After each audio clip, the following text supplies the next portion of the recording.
Hello, my name is Eddie Shelton, and today I'll be presenting a driving change, solar-powered transportation path to a carbon-free future. Uh, my site supervisor was Jaime Cantos from Merlin Solar. My faculty advisor was Barry Erickson from University of Washington. So some background and context that I want to highlight is that we've had battles with climate change going on for the last 20 years, and that is because of greenhouse gases. And a large part of the greenhouse gases that have been emitted within the last few decades is from ground transportation. This ground transportation burns fossil fuels, which creates greenhouse gas, which leads to the mass amount of emissions. As you can see here in figure one, cars and trucks are the leading source of transportation emissions. Uh, this is very important for what I'm talking about because what I have brought is something that mitigates the emissions from cars and trucks. These new solar emerging technologies are very important and will need to be used in the future. From companies such as Merlin and Aptera are the two companies that I'll be highlighting. My research question: how will new solar technologies from Merlin Solar and Aptera positively impact the ground transportation sector's CO2 emissions? That is my research question. I'm going to get back to that. I'm going to talk about my internship and methods. So my internship this summer, I was down in San Jose at Merlin Solar.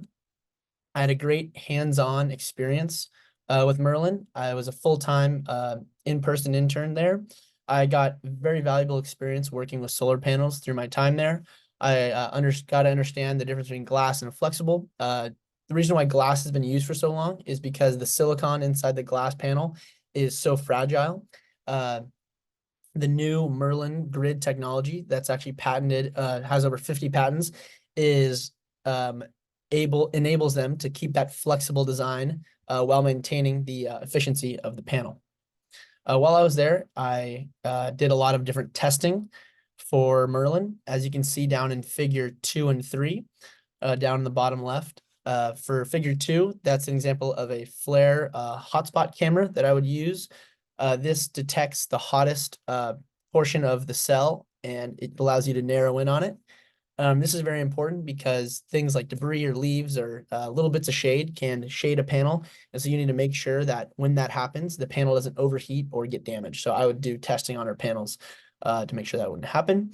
Figure 3 is another image of just the routine setup that I would usually do for my hotspot or shade testing.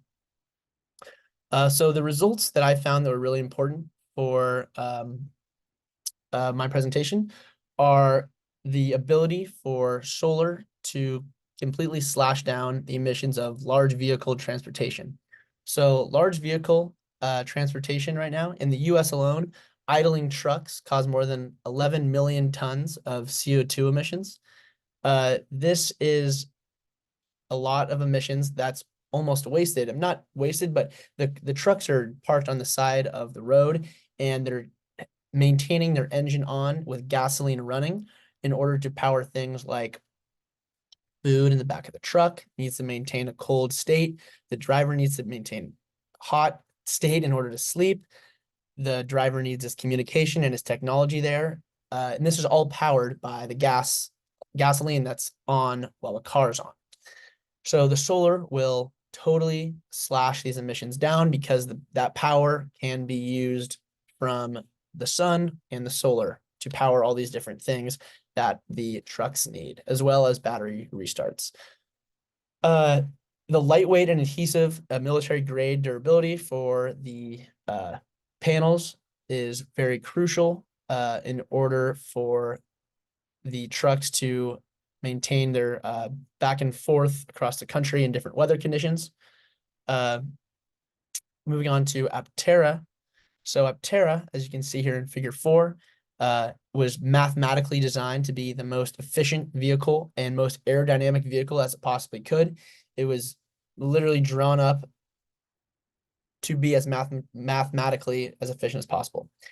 So that's why the shape came out a little bit weird, but it is covered with solar panels. And most other cars, if you cover them with solar panels, actually wouldn't be able to be powered or charged enough to move. But because the Aptera is so lightweight and so efficient that it actually can get up to 40 miles a day of charge. The drag coefficient is 0.13, which that number probably doesn't mean much to you, but that actually is the same drag coefficient as the side mirror of a standard pickup truck. So that just kind of highlights how efficient this vehicle is, and why the solar can actually power the car. Another fun fact about the Aptera is it's actually mimicked after dolphins. So that kind of shape it has, that kind of swooping shape on the underbelly, is biomimicked from a dolphin.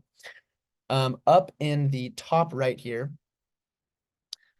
figure 5, this graph shows how superior the Merlin panel is compared to a competitor panel. Sorry, it's kind of hard to see, but that blue line versus the red.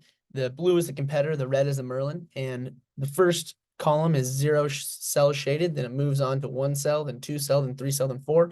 And as you can see, the competitor drops off significantly, while the Merlin panel maintains some sort of current going through. That's the level of current going through the panel. This is very important because, as mentioned earlier, if there's any shade on the panel at all, this can totally drop off the effectiveness of other panels, while the Merlin panel maintains that effectiveness. Broader significance for both of these is that in the long scheme of things, they will totally help out the environment and climate change and the limited amount of greenhouse gases. Not only is the Merlin solar ability to put solar on trucks environmentally friendly, but their investment will pay off very fast, as the truck driving companies' investment will pay off fast, as they will save loads of money from not having to use that extra gasoline. Also, the trucks on the road eventually will all be electric, but that will not be for a very long time. So until then, this is going to be a great way to mitigate emissions that are happening right now and kind of bridge that gap for when we do eventually move to trucks all being electric. And then with the Aptera, it's such a unique design. It's going to take people to kind of get used to it. But I think once car manufacturers realize how efficient and game-changing this new design is, and they're going to realize, well, why aren't we trying to make our vehicles this aerodynamic? And because it limits the amount of fuel and energy needed to move the car in general, whether that's gas or electric or whatever type of energy source you're using. The more aerodynamic and efficient the vehicle is, the less energy is needed. So I think this will have a ripple effect along the entire car industry, and could have a major, could make major change, which would help limit those greenhouse gases as well. Thank you for listening. Some acknowledgements. I'd like to thank everyone at Merlin Solar that I worked with, as well as all my classmates in 492. Thank you for listening.